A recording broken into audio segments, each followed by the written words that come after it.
monde, bonjour, bonjour, ici Manolita Le Cuiro, bien-être-logue en pleine conscience, pour ceux qui ne me connaissent pas encore. Je vous fais une petite vidéo aujourd'hui parce que j'avais envie de vous parler de quelque chose d'important, de pleine conscience, oui, ça c'est sûr, mais en tout cas, moi j'ai constaté que beaucoup de personnes viennent à mon cabinet surchargées, par leur quotidien, voilà. Et, euh, et en fait, je dirais que ces gens qui viennent me voir poussent la machine trop, trop, trop fort. Ce qui fait qu'il y a un moment, bah, c'est le corps qui se met à parler. Et il se met à parler à travers des maux de tête, il se met à parler à travers des maux de dos, des tendinites, des choses comme ça.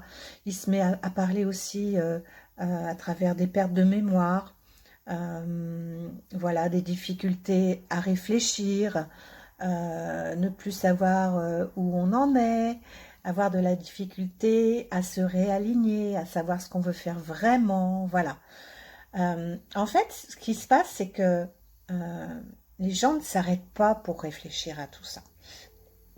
Parce qu'en fait, on ne nous l'a pas appris. Et en fait, on est, du verbe naître, absolument parfait. Mais le problème, c'est qu'en grandissant, eh bien, petit à petit, on s'aperçoit que être soi-même, ça peut déranger les autres. Ça peut déranger nos parents, ça peut déranger nos enseignants, ça peut déranger notre entourage. Ce qui fait que, et puis on apprend aussi, on apprend à travers nos parents, à ce qu'ils nous enseignent, à travers nos enseignants. Donc ce qui fait qu'on se construit une nouvelle personnalité pour devenir en fait ce que les autres veulent qu'on soit. Alors, ce qui fait qu'il arrive un moment, eh bien, où ça crée des conflits, ça crée un conflit en soi. On n'est plus soi-même, on se rend compte qu'il y a quelque chose qui ne va pas, mais on n'est vraiment pas aligné à notre vraie nature. Et puis, comme ça, on éteint sa lumière, voilà, on est incapable de créer son idéal de vie, on vit un mal-être, il y a un mal-être qui s'installe, un malaise, mais on n'arrive pas à y mettre des mots dessus. Et on se pose un tas de questions, puis on n'arrive pas à y répondre, tout simplement, et tout simplement à cause de ça. Alors, pourtant, quelquefois, on a une inspiration, on a des projets qui nous arrivent, et puis ça ne se passe pas toujours comme prévu. On peut avoir du mal à concrétiser ces idées qui nous arrivent, à leur donner forme, et puis, ou alors on peut vouloir réaliser trop d'actions. Mais tout ça, en fait, et puis on fait du surplace. Mais tout ça, en fait, c'est que euh, j'ai perdu le fil de ce que je voulais vous dire. Tout ça, oui, justement, c'est parce que on s'est créé un faux moi et que on n'a pas encore découvert notre vraie nature. Alors, c'est vrai que ça peut être très handicapant dans sa vie parce que on a vraiment l'impression de stagner. Et moi, je vous parle de ça parce que moi, je l'ai vécu. J'ai vécu tout ça. Et il y a une vingtaine d'années, eh bien, je me suis ouverte au développement personnel. Je voulais comprendre en fait. Je voulais comprendre ce qui se passait. Et avec les enseignements que j'ai pu avoir, c'est ça ce dont je me suis aperçue. Et je me suis aussi aperçue qu'en voyageant, j'ai voyagé à travers la France, la Belgique, la Suisse, le Québec aussi, les États-Unis pour apprendre, pour être formée au développement personnel, à la pleine conscience. Et je me suis aperçue que finalement, partout où je vais dans le monde, eh bien partout où je vais dans le monde, les gens fonctionnent comme ça, avec le faux soi. Donc je pense que on a tous finalement une même mission de vie. Hein, souvent les gens cherchent leur mission de vie, enfin souvent les femmes d'ailleurs. Quelle est ma mission de vie? On tire les cartes pour ça, enfin on fait tout un tas de choses pour savoir quelle est la mission de vie. En fait, je pense moi qu'on a tous la même mission de vie. À la base, c'est d'aller retrouver notre vraie nature. Et retrouver notre vraie nature, et bien pour ça, faut être accompagné parce que seul, on a tous ces prismes, tous ces filtres qu'on a créés depuis l'enfance qui nous empêchent de voir qui on est vraiment. Donc il faut au départ avoir un regard extérieur pour nous aider, pour nous donner des outils déjà, et puis qui vont nous permettre petit à petit à apprendre à nous observer. Et cette observation, c'est avec cette observation qu'on va s'apercevoir qu'effectivement, on agit souvent par réaction. Et si on agit par réaction et qu'on se sent mal avec ça, eh bien, c'est que ça vient réveiller quelque part une mémoire émotionnelle, ce que Lise Bourbeau a appelé les blessures de l'âme. Et ces mémoires émotionnelles-là, elles sont nommées comme étant la trahison, le rejet, l'abandon, l'humiliation et l'injustice.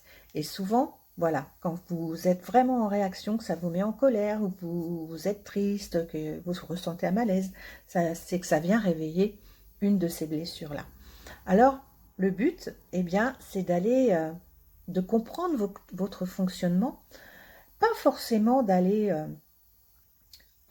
nettoyer le passé, travailler sur le passé, mais en tout cas prendre conscience de ces choses-là, prendre conscience de vos schémas de fonctionnement pour pouvoir justement avoir un regard juste dessus et pour pouvoir les transformer, pour pouvoir faire en sorte qu'ils vous ressemblent davantage et qu'ils soient vraiment en regard de votre vraie nature.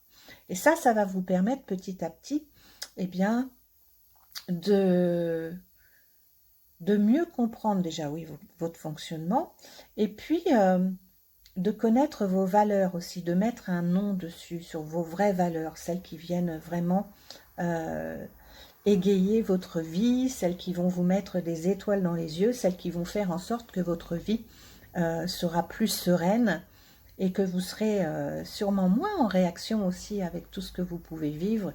Et d'ailleurs, vous allez comprendre que vous allez avancer sur votre chemin à partir du moment où, lorsque vous vivrez le même genre de situation ou d'événement, eh bien, ça vous glissera dessus. Et peut-être qu'un jour, vous allez vous dire, bah, dis donc, j'ai vécu ça, mais alors là, ça m'a glissé dessus vraiment incroyable. Voilà, donc vous ne serez plus du tout dans la réaction. Et c'est là que vous allez comprendre que bah, finalement, les choses